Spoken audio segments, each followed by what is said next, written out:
Buenas noches, bienvenidos al banquillo. Seguimos con estas entregas especiales desde la ciudad de San Pedro Sula. Estamos cerrando el año y una de las entidades del Estado que ha presentado serias dificultades, no solo en el 2019, sino que en los últimos 10 años quizás, es la Empresa Nacional de Energía Eléctrica. ¿Qué visión tienen funcionarios que en su momento pasaron por la administración de la Estatal Eléctrica? Estos temas los abordamos esta noche con el ingeniero José Manuel Arriaga Yajamán, exgerente del ENE. Bienvenido, ingeniero, buenas noches, gusto saludarlo. Buenas noches, Chendo. Muy honrado de estar en su programa, muy contento y sobre todo de que toquemos un tema tan importante para el país, para el pueblo hondureño. Creo que la salud financiera del país pasa por la ENE y es el tema más importante en la actualidad. Bueno, hubo muchas expectativas que cerrando este año se trasladaran noticias más positivas de la ENE. Sin embargo, estamos viendo que esa realidad no se ha presentado en esos términos, ingeniero. Sí, esperábamos que para esta fecha ya la ENE mostrara signos de recuperación. Desgraciadamente seguimos con la misma tendencia y sin ser ave de mal agüero, pues la tendencia prácticamente es a empeorar y eso nos tiene preocupados como sector privado, como generadores, como consumidores, como pueblo hondureño, porque la ENE es el corazón de este país y necesitamos un suministro de energía que sea eficiente, que sea confiable, que sea seguro y con costos que sean accesibles y competitivos con el resto de Centroamérica. ¿En qué se ha fallado? Usted que ahora lo ve desde el ángulo privado y que conoció en su momento la institución, ¿dónde radica el gran problema de la ENE? Básicamente se hizo un estudio técnico en el COEP y llegamos a una conclusión. Cuando usted ve las pérdidas que se fueron incrementando a partir del año 2002 a la fecha, y usted le va dando cifras a esas pérdidas, se da cuenta de que realmente el déficit del ENE coincide con las pérdidas que la ENE y que se le incrementó a la ENE en estos últimos años. Definitivamente los 60.000 millones de déficit que tiene el ENE están en la reducción de pérdidas que no se hizo y más bien se incrementaron al grado de que ahora estamos hablando de un 35-36% de pérdidas a nivel total. ¿Qué ha pasado con EH? Se pensó que con la transformación que hubo en el sistema y que permitió a operadores privados entrar a áreas puntuales, iban a traer una mejoría. Sin embargo, la realidad hoy es otra, ingeniero. Realmente las expectativas estaban puestas en la tercerización de la distribución, ya que el objetivo fundamental de la tercerización era reducir las pérdidas. El problema que ha desangrado económicamente la ENE son las pérdidas. En la medida que las pérdidas se van reduciendo, en esa medida la ENE se va oxigenando. Si vemos el problema, en este momento tenemos más o menos un 20% de la energía que no se factura. Ese 20% representa más o menos 8.000 millones de lempiras al año. Y esos 8.000 millones de lempiras al año es el déficit que se ha ido incrementando año con año y es el que se ha acumulado de manera dramática al grado de que el problema más grande que el país tiene es la ENE y el Fondo Monetario tiene puestos los ojos y la principal condicionalidad para continuar con el monitoreo del fondo es resolver el problema del ENE. Usted fue gerente a inicios de este siglo. Las pérdidas en la ENE es cuando más bajas han estado. El promedio era 15-17%, es el estándar mundial. ¿Qué se descuidó para hoy tener más allá del doble? Porque estamos en 32, casi 33%. Sí, ahorita las pérdidas en distribución. Eso es distribución. Rondan ahí por el 32%, pero transmisión tiene un porcentaje más o menos de 4% que hay pérdidas técnicas por transmitir la energía en alta tensión. El problema básicamente se dio que se descuidó el programa de reducción de pérdidas. Era un programa que tenía que tener la atención permanente de la gerencia y de todo el personal del ENE. Desgraciadamente en este país hay una cultura al robo de energía y esa cultura ha hecho de que se transmita de unas personas a otras, y si lo hacen la gente que más tiene, también lo hace el que menos tiene y lo hace el más pobre. Entonces, al descuidarse el programa, el proyecto de reducción de pérdidas, y en algunas administraciones se eliminó el personal que hacía eficientemente este trabajo, que era un personal altamente calificado y confiable y experimentado. Desmantelaron la unidad prácticamente. Desmantelaron la unidad y eso hizo de que se perdiera el control, y muchos de los técnicos que estaban calificados para hacer bien las cosas también conocían cómo no hacer bien las cosas. Y en ese sentido fueron al mercado y encontraron oportunidades, algunos, no todos, porque en su gran mayoría era gente buena. Mucha gente que salió del ENE encontró ese mercado para poder ofrecer un servicio para cosas no apropiadas. Es decir, perdón, ingeniero, que ahí el personal que en su momento salió por diferentes causas, al eliminar prácticamente esta unidad que controlaba las pérdidas, ahora con ese conocimiento está del lado de los malos. Sí, pero no todos. Como dije, una parte, y ellos son una los pequeña que parte, en parte contribuyen a que ese déficit de la NE vaya en aumento. Sí, usted puede ver de que en la actualidad hay anuncios en las redes sociales donde se ofrecen los servicios para reducir supuestamente el consumo de energía, y le ponen que lo hacen en la medición electromecánica, que es la tradicional, y también lo hacen con la medición inteligente. Entonces, para que alguien haga ese trabajo tiene que tener una experiencia, tiene que tener una capacitación y tiene que tener una formación para poder llevar a cabo esa manipulación de la medición.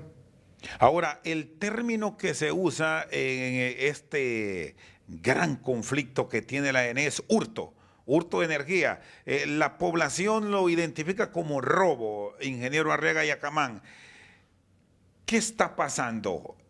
¿Por qué le resulta tan difícil, con la experiencia que usted ha adquirido a EH, tener un control puntual? Porque me dice que el robo es a todo nivel, el gran consumidor, el mediano consumidor y el pequeño.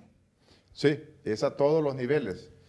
Y básicamente, para mí, en la opinión personal mía, EH fracasó porque tercerizó también la instalación de medidores, se los dio a privados, y ahí perdió el control de la medición porque lo hacían privados, y muchas veces se hace sin control, sin tener el número de medidor, sin tener el número de sello, sin tener la persona que instaló el medidor, y usted esencialmente no puede después deducir responsabilidades a las personas que lo hacen mal, y consecuentemente no resultó en lo que la empresa creía que iba a resultar una reducción de pérdidas. Más bien las pérdidas en los últimos meses han tenido un ligero repunte y están al alza. ¿Le sorprende este porcentaje con el que estamos cerrando 2019, ingeniero Arriaga? Pues mire, como dije, lo más preocupante de todo es que la tendencia es sostenible a la alza, y eso va a empeorar cada día más las finanzas del ENE y las del propio gobierno. Ya la ENE representa un déficit anual que difícilmente el gobierno va a poder seguir manejando si no resuelve este problema. Este problema es de atención inmediata. Creo que requiere de mucha inversión, porque no solamente hay que ir por la vía del robo, también hay que ir por la vía de la reducción de pérdidas técnicas. Tenemos ya subestaciones que exceden del límite de su capacidad, y eso hace que los equipos trabajen arriba del límite de su capacidad y consecuentemente también produce pérdidas, pero son pérdidas técnicas. Tenemos líneas de distribución que son demasiado largas, que el voltaje se cae, y consecuentemente también eso produce pérdidas. Tenemos líneas acá en San Pedro Sula que después del proyecto de 7 ciudades no ha vuelto a haber una repotenciación de las líneas, y en ese sentido la energía se pierde porque los cables ya resultan insuficientes para transmitir toda la energía que debe de transmitirse y eso produce calentamiento, produce calor y eso se traduce en pérdidas. Entonces se requiere de una inversión enorme para poder reducir las pérdidas técnicas y las pérdidas no técnicas para que podamos recuperar la energía. Realmente el punto toral es la reducción de pérdidas. Hay otros puntos también importantes, pero el más importante de todos es este. ¿Cuál es la ruta que desde su óptica debe tomar la ENE ahora en manos de un técnico también, después de algunos cambios que permitieron llegar a políticos? Está el ingeniero Leonardo Deras. Un buen técnico, yo tuve la oportunidad de trabajar con él, un técnico serio, muy experimentado, confiable, que hizo carrera en el ENE, empezó en la Central Hidroeléctrica Francisco Morazán, pasó por el Departamento de Ingeniería, por la sugerencia técnica, por la gerencia de generación y ahora por la gerencia general. Realmente eso nos alegra. Desgraciadamente, él ha encontrado una situación difícil de que no tiene los elementos en su poder. Cuando yo era gerente, yo manejaba la distribución con un equipo de gente muy La seria. gerencia definía, ahora hay que pedir, no sé si está correcto, hay que pedir permiso o hay que buscar otros. Por eso buscaron otras personas, tercerizaron y ya no depende directamente de él. La tesorería ahora la maneja finanzas. Nosotros manejábamos la tesorería y hacíamos las inversiones en función de las prioridades y de los planes de expansión que nosotros teníamos bien definidos. En este momento, quien maneja la tesorería del ENE son técnicos de finanzas. Entonces, eso hace mucho más difícil la situación. Aunque usted sea un buen técnico, tenga conocimiento, pero muchas de las cosas no están a su alcance. Está con nosotros esta noche al banquillo el ingeniero Manuel Arriaga Yacamán, ex gerente de la ENE. Una pausa, en breve continuamos.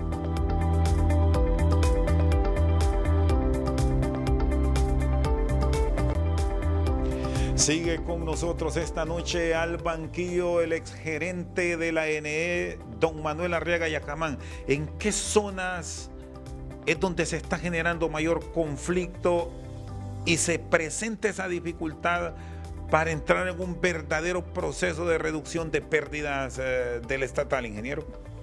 Mire, siempre se da en las zonas donde hay mayor consumo. Aquí en el noroccidente está prácticamente casi el 60% del consumo que tenemos a nivel nacional. Consecuentemente, con ese consumo, los problemas se dan más aquí en el sector noroccidental. Aquí es donde deben de concentrarse todos los esfuerzos para poder reducir y minimizar las pérdidas en el menor tiempo posible. Es donde, en buen español, es donde más se roba. Y donde más pérdidas técnicas también hay. Ambas cosas, porque no todo es robo. Una buena parte es porque la ENE, por su iliquidez, dejó de invertir y tiene pérdidas técnicas en algunos circuitos bien altas. Tiene el caso, por ejemplo, de Olancho, donde que se pierde una buena cantidad de energía por la línea de transmisión. Igual en el sector del Bajo Aguán, estamos hablando de Olanchito, de Trujillo, de Tocoa, Sabá. Todos los sectores tienen pérdidas altas por problemas de transmisión. Cuando usted suma las pérdidas técnicas y las pérdidas no técnicas, se da cuenta que tiene un problema serio.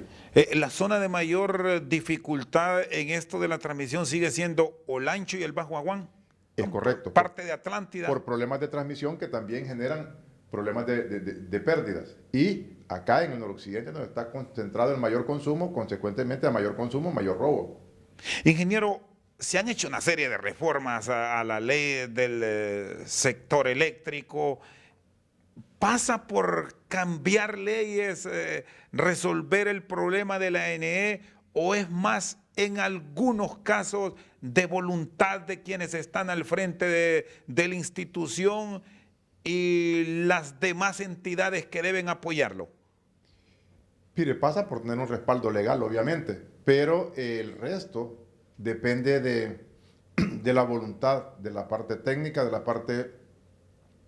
de la parte administrativa, gerencial y sobre todo del equipo de trabajo que usted tenga. Afortunadamente logramos formar un equipo de trabajo muy calificado. Era formado por casi todos ingenieros eléctricos que se formaron en la ENE, que se capacitaron en la ENE con maestrías en administración de empresas. con capacitaciones internacionales como en RECA, por ejemplo, e inglés. Éramos la mayor empresa que tenía, la empresa que tenía mayor cantidad de diplomados de calidad total. Había un trabajo de equipo eficiente. Entonces pasa también por la capacitación y el personal técnico. O sea, lo que se logró hacer en función de un equipo de gente técnica muy capaz y sobre todo muy correcta. El tema de los políticos que siempre cuando se hace la revisión de la situación de las empresas de servicio público, ¿qué tanto daño en realidad se le ha hecho a las mismas con entrada y salida de personal? Mire, es que es terrible porque esa generación que se formó de ingenieros eléctricos, que estaba cada uno, era un jefe de sistema, que estaba ya en todas las comunidades, al haber cambio de gobierno, volvieron nuevamente a lo que había sido, a llevar activistas políticos. Cuando se llevaron activistas políticos, volvieron a los problemas que estamos viendo ahora.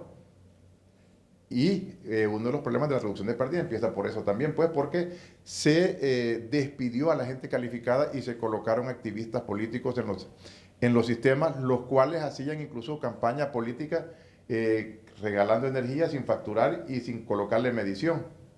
Y eso vino, como dije, consecuentemente a agravar la situación de la empresa. Y eso ha pasado en los últimos años cuando pasamos a pérdidas promedio de arriba del 30%. El factor humano es un factor sumamente importante y paralelo a ese, pues el apoyo financiero, porque todo este trabajo se hace con recursos, ¿verdad?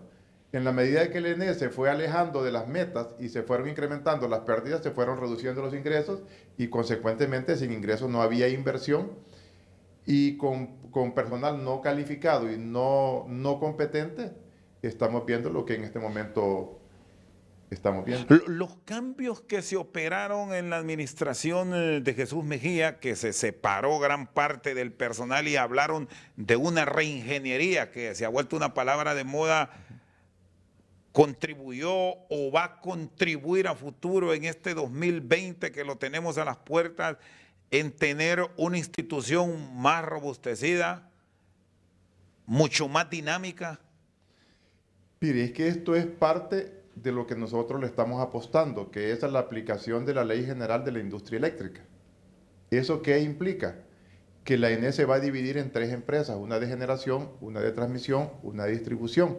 ¿Para qué? Para que cada una de esas empresas compita en el mercado de oportunidad y compita con las demás empresas. Entonces, ¿qué quiere decir? De que la ENE ya no va a tener el poder dominante que ha tenido siempre, sino que la empresa de generación va a competir con el resto de empresas de generaciones privadas y se va a hacer un despacho económico por costos para abaratar el costo de la energía. La empresa de transmisión es igual.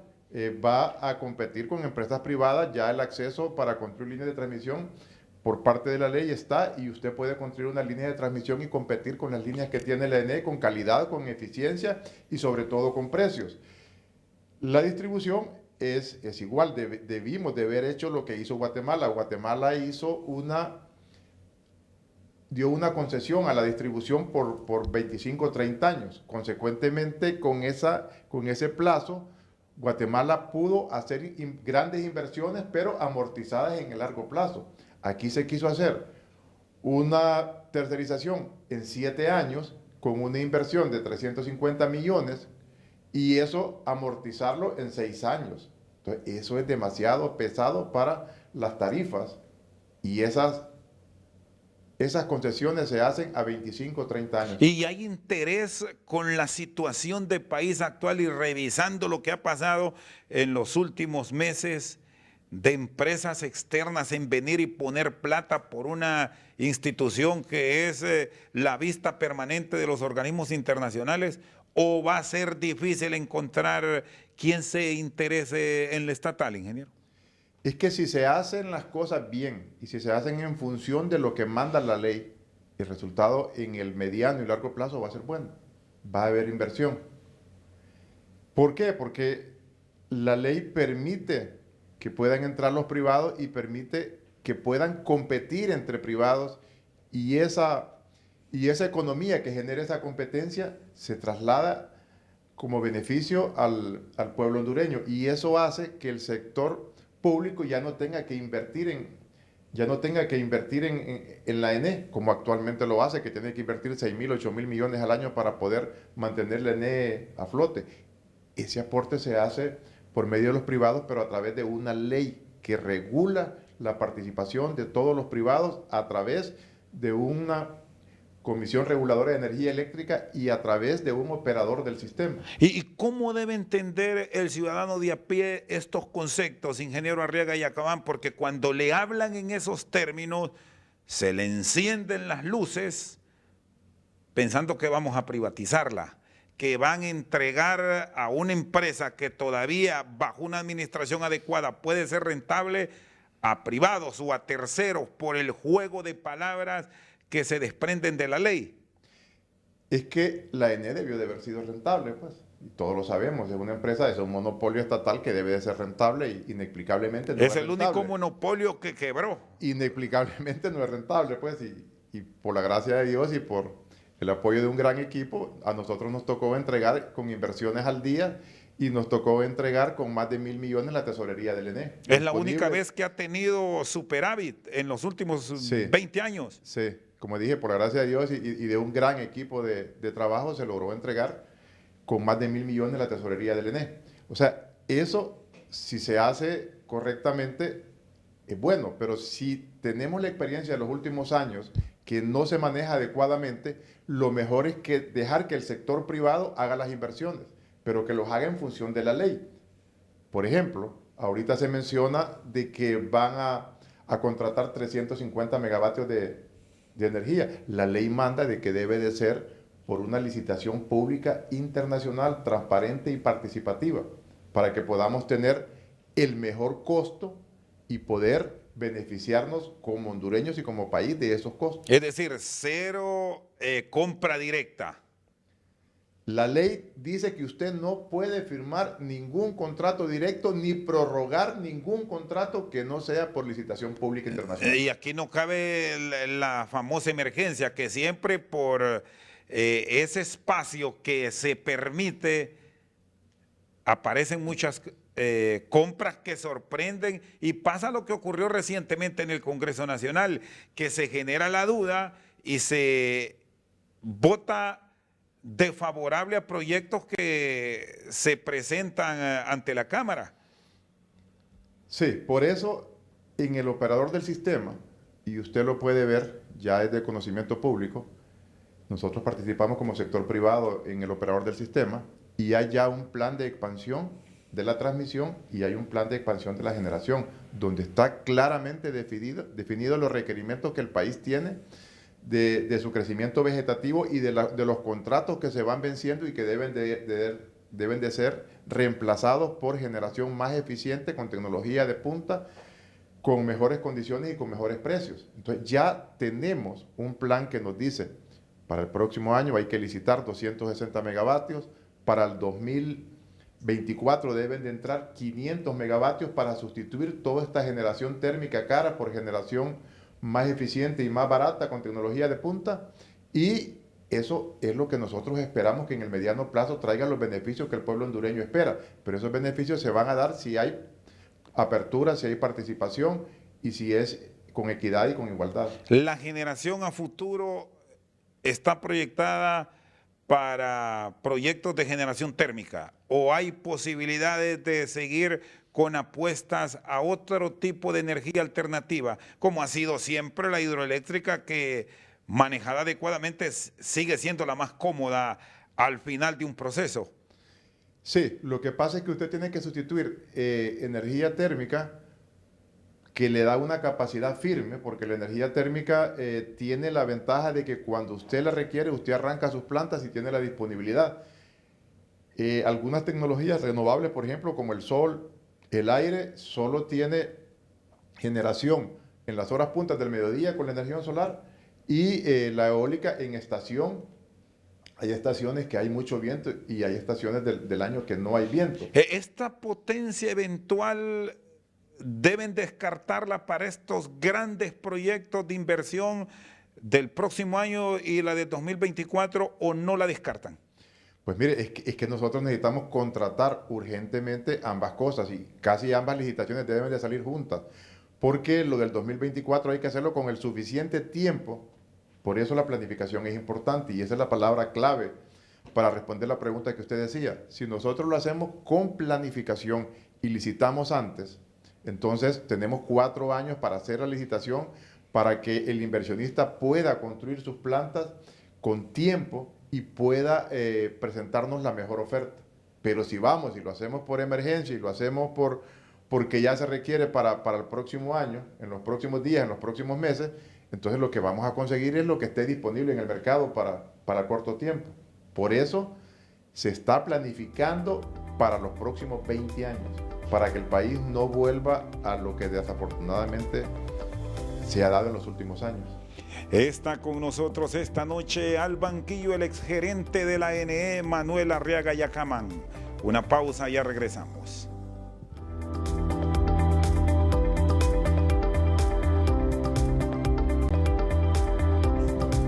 Sigue con nosotros esta noche al banquillo el ingeniero Manuel Arriaga Yacamán, exgerente de la NE.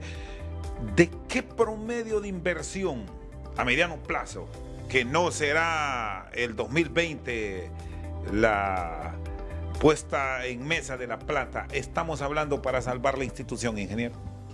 Mire, son inversiones muy altas que el gobierno no tiene ni la capacidad de accesar a esos fondos ni la garantía para poder pagar esos fondos.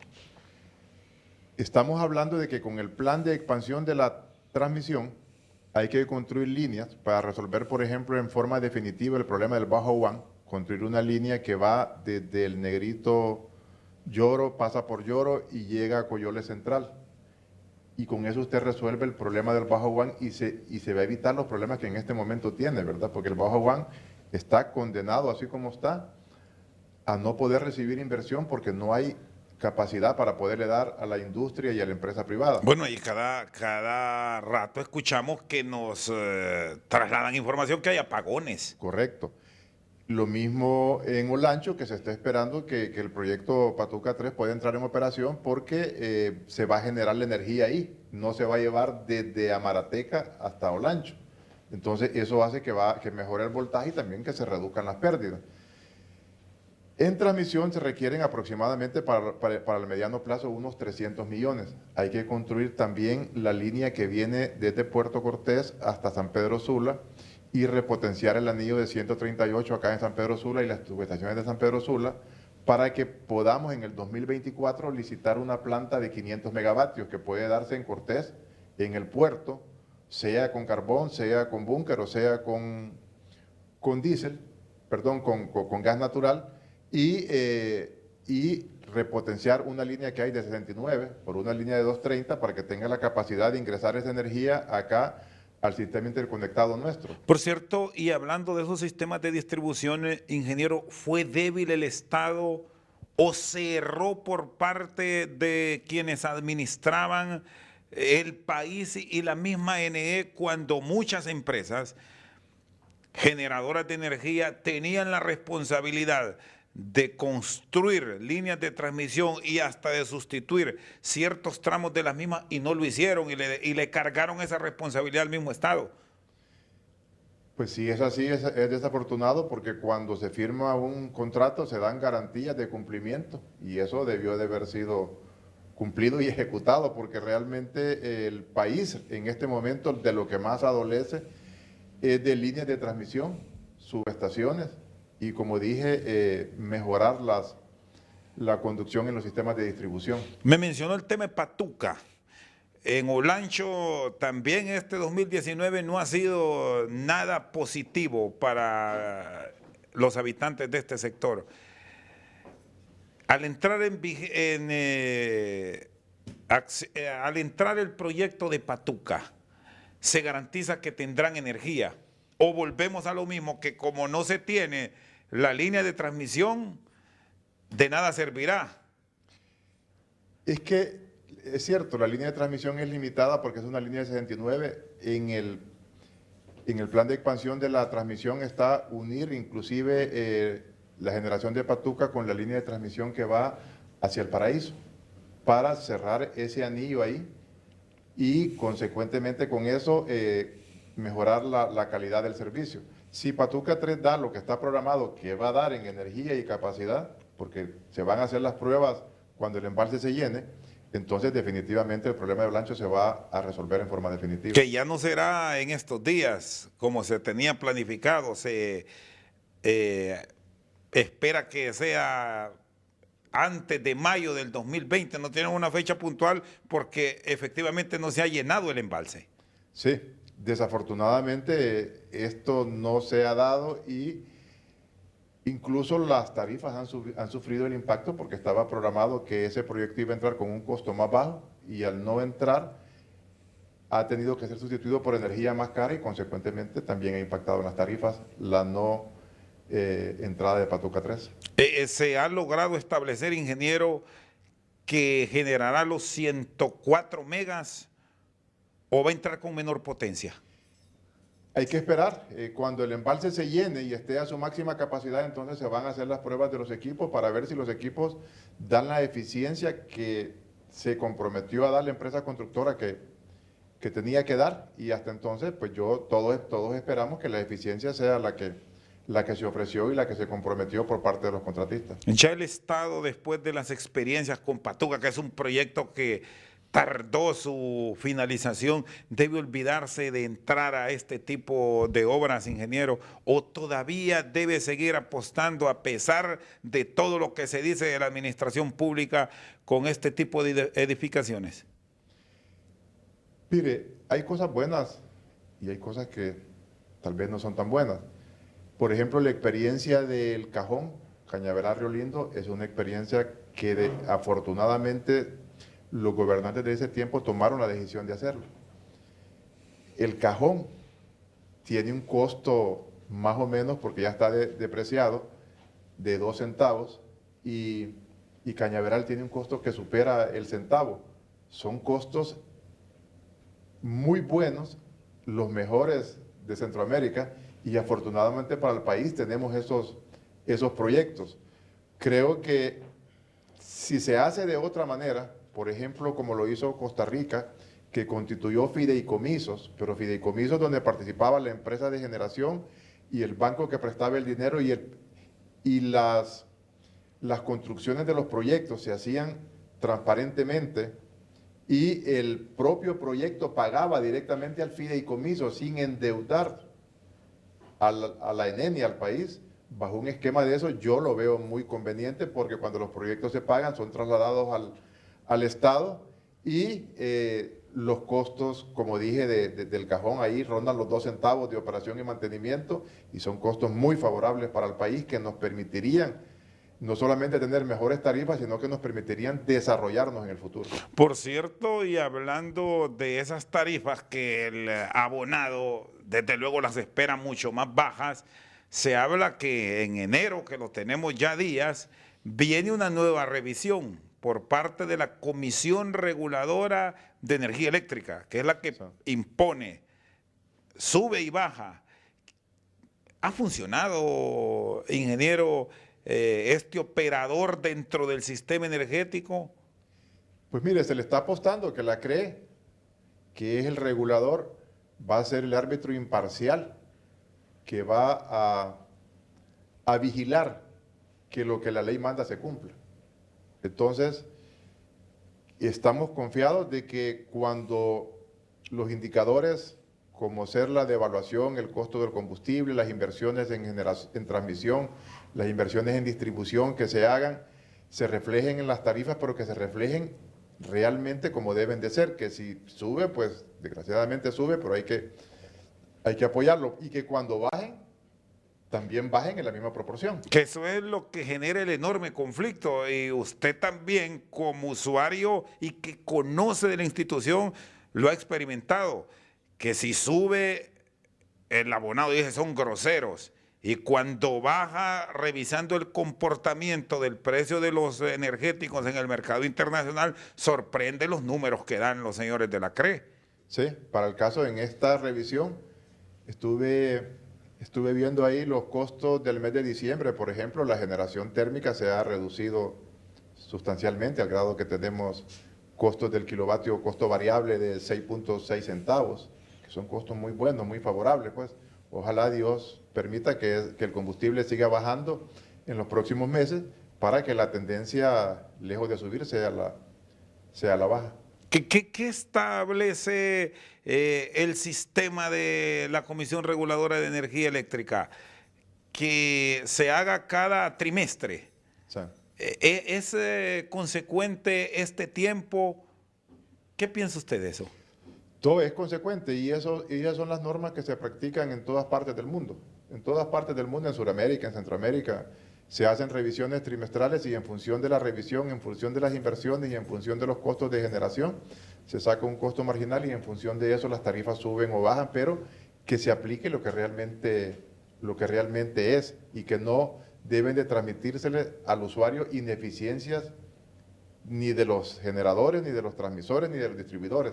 Debe transmitírsele el costo real sin transmitir ineficiencias. Y eso que nos trasladaron a mediados de año, cuando vino el Fondo Monetario Internacional y revisó que diéramos, gracias a Dios, los hondureños que no estaban cobrando el precio real porque se aplicaban la tarifa efectiva. Aquí estábamos por debajo de un 30%. ¿Fue real eso, ingeniero?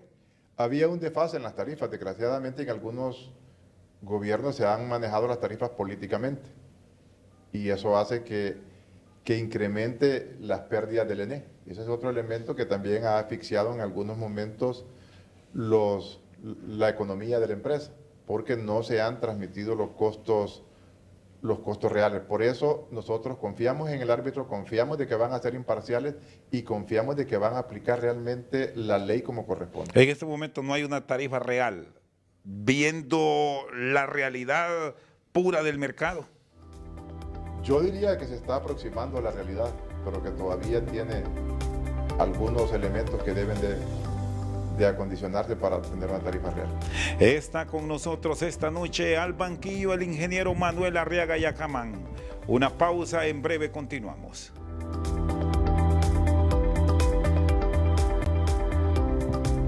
Seguimos esta noche desde San Pedro Sula con el exgerente de la ENE, Manuel Arriaga Yacamán. Ingeniero, ¿qué cuidado tener con las revisiones que van a ser puntuales del Fondo Monetario Internacional? La ENE sigue siendo objeto de observación permanente. La ENE representa la condicionalidad más grande que el fondo ha puesto en ese convenio de stand-by al gobierno de Honduras. Y el gobierno debe de tener el cuidado de cumplir lo que se comprometió con el Fondo Monetario Internacional. De no ser así, la situación no solamente del ENE, sino que del país se puede complicar, porque el Fondo Monetario tiene la capacidad de que si se cumplen esas condiciones, de apoyar económicamente para una reperfilación de la deuda que la ENE la necesita, que le puede traer unos 2.000 millones de beneficios si nosotros adquirimos deuda concesional y vamos sacando toda esa deuda que tenemos de corto y mediano plazo con intereses altos, podemos tener ese beneficio.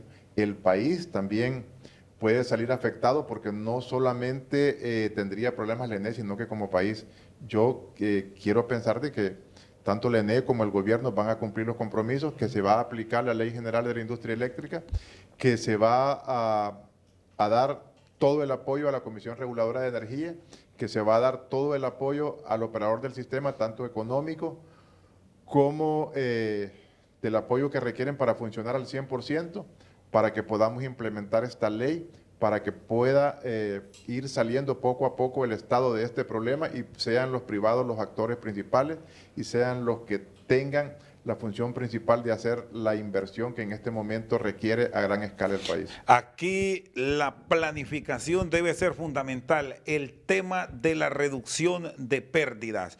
¿Con qué metas el gobierno debe pedir una exactitud de reducción a EH?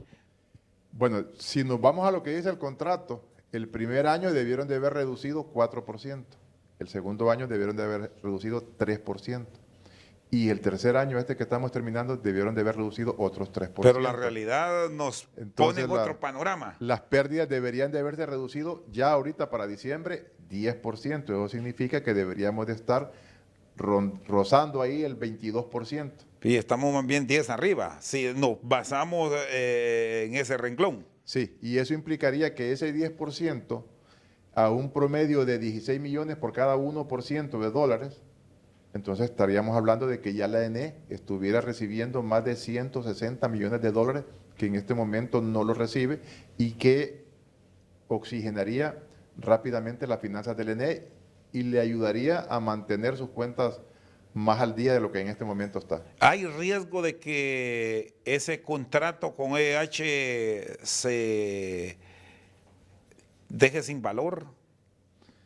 Mire, yo creo que lo mejor es buscar una solución concertada y consensuada, sentarse las partes. ¿Usted no lo eliminaría? Y ver, yo primero me gustaría ver, porque de ambas partes nosotros como sector privado también hemos tenido acercamiento con la empresa que se tercerizó el servicio, y ellos aducen de que el ENE ha incumplido en los pagos.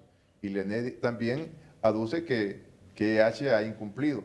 Lo realmente conveniente es ver los incumplimientos de las partes, ver cómo se puede resolver eso y que cumplan el contrato. Porque si el contrato se cumple, para finales del año, dentro de 4 años, las pérdidas deberían estar en 15, 17%. Y eso es lo que todos esperamos, pues. Y eso es lo que va a resolver el problema económico del ENE y en buena medida del país.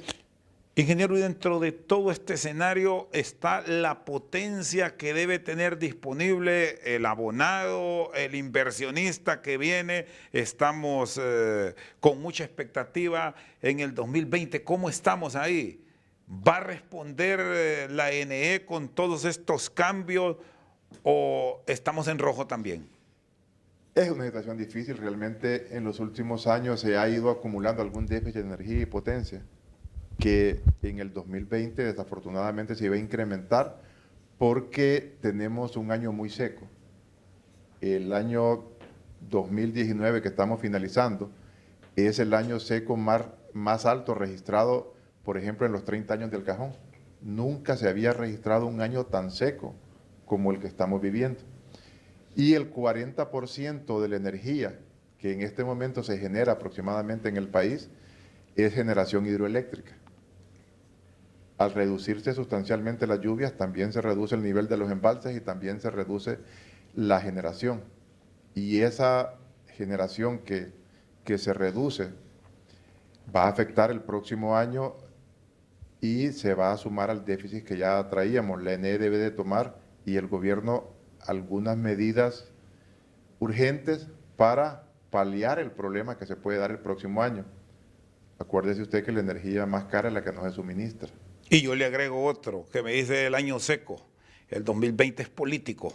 Y ya registramos lo que pasó en el Congreso y ahí van a estar llegando muchos contratos, y por esa mezcla de colores en la Cámara Legislativa hay que observar con mucho cuidado la situación del estatal. Mire, yo diría que desgraciadamente en este país no nos hemos podido sentar todos los hondureños a discutir los grandes problemas del país. Este es un problema que deberíamos de sentarnos todos como hondureños. Me impactó mucho un video que vi en Utila, donde todos los habitantes sacaron sus motos, sus vehículos, sus mototaxis y fueron a iluminar una pista para que pudiera despegar una avioneta con una persona grave al hospital de Ceiba. Cuando nos unimos los hondureños hacemos cosas grandes. Este tema de la energía no se puede politizar. Eso que pasó en el Congreso ayer, eso es altamente preocupante. Si usted al déficit que ya tiene, usted requiere para el próximo año adquirir 260 megavatios, y si le agrega de que no le va a renovar el contrato a esta empresa que participó en una licitación pública, que para este mes tiene un costo de 6.6 centavos de dólar el kilovatio, que es muy favorable, si usted suma ese déficit más estos 240 megavatios, la situación en el próximo año va a ser inmanejable e ingobernable. Y el problema lo vamos a vivir todos, y el que va a pagar las consecuencias es el pueblo hondureño y la empresa privada. ¿Estamos expuestos a apagones en el 2020? Yo no quisiera ser de mal agüero, pues sí. Pero existe un déficit que se ha venido, como dije, arrastrando, que se va a incrementar el próximo año, porque el cajón, por ejemplo, no pasó del nivel 259, el cajón no va a poder dar toda su capacidad y las centrales hidroeléctricas privadas tampoco van a generar lo que han generado anteriormente. Va a haber un déficit en la generación hidroeléctrica como del 20%, que eso hay que sumarlo al problema que veníamos arrastrando anteriormente. Consecuentemente hay que tomar las medidas urgentes que corresponden. Ingeniero, le agradezco. Feliz noche. Gracias. Y éxitos en el 2020 y feliz Navidad. Gracias, igual para usted y toda su audiencia. Con nosotros esta noche desde San Pedro Sula, el exgerente de la Empresa Nacional de Energía Eléctrica, Manuel Arriaga Yacamán. Por su sintonía, muchas gracias.